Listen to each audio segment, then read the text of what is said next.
Bismillahirrahmanirrahim. Assalamualaikum warahmatullahi wabarakatuh.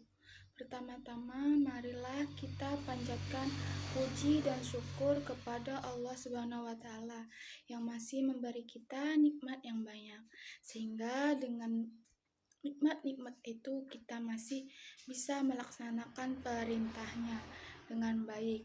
Salawat serta salam semoga selalu Allah curahkan limpahkan kepada junjungan kita, yakni Nabi kita, Nabi Muhammad SAW, yang dengan perjuangan beliau dan para sahabatnya, kita bisa merasakan manisnya iman dan indahnya Islam. Tidak lupa kepada keluarganya, para sahabatnya dan juga pada para pengikutnya hingga akhir zaman kelak. Amin ya rabbal alamin. Hadirin yang dirahmati oleh Allah, pada kesempatan yang berbahagia ini saya akan menyampaikan kultum tentang ikhlas. Mungkin semua orang telah tahu apa yang namanya ikhlas.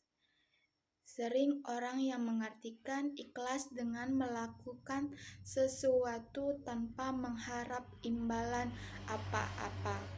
Dalam agama kita, ikhlas adalah melakukan sesuatu karena Allah Subhanahu wa Ta'ala. Ikhlas sendiri mempunyai terdapat dalam praktek kehidupan kita sehari-hari. Contohnya, ikhlas dalam bekerja, ikhlas dalam mengajar, ikhlas dalam beribadah, dan lain-lain. Nah, contohnya apabila kita masukkan dalam konteks ibadah, maka ikhlas berarti melakukan ibadah karena Allah Subhanahu wa Ta'ala, bukan yang lain, bukan karena ingin dipuji, bukan karena ingin terlihat soleh, tapi benar-benar semata-mata hanya karena Allah. Allah berfirman dalam surat Al-Bayyinah ayat 5 yang artinya, tidaklah mereka diperintahkan kecuali untuk mengikhlaskan agama untuknya.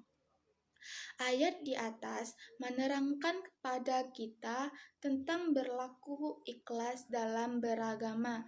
Agama apabila tidak dilandasi dengan ikhlas dan kejujuran akan runyam dan seolah tak berbekas. Orang sibuk memikirkan kepentingan diri sendiri tanpa sedikit pun menempatkan agama dalam prioritas hidupnya. Ikhlas dalam beragama menjadi sangat penting untuk pupuk dalam diri, karena dengan ikhlas semua urusan akan menjadi lebih terang dan mudah untuk dijalankan.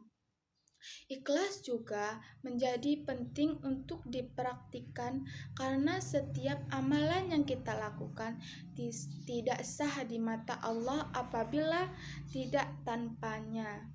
Dalam hadis yang diriwayatkan oleh Imam Muslim dalam kitab Sahih Muslim, diceritakan tentang suatu perkara yang akan terjadi nanti pada hari akhir di hadapan Allah.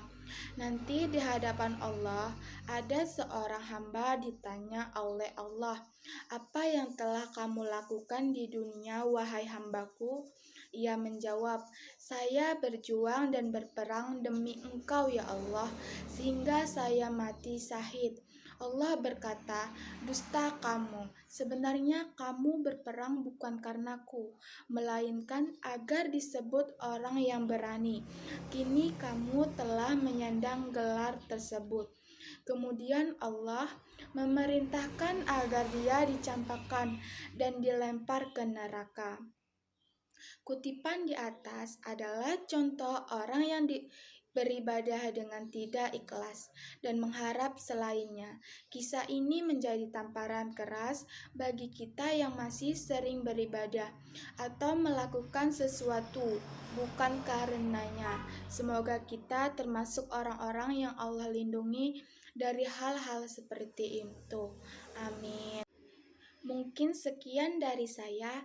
Semoga apa yang telah saya sampaikan bisa bermanfaat bagi kita semua. Terima kasih atas perhatiannya. Mohon maaf atas segala kekurangannya. Wabillahi taufik wal hidayah. Wassalamualaikum warahmatullahi wabarakatuh.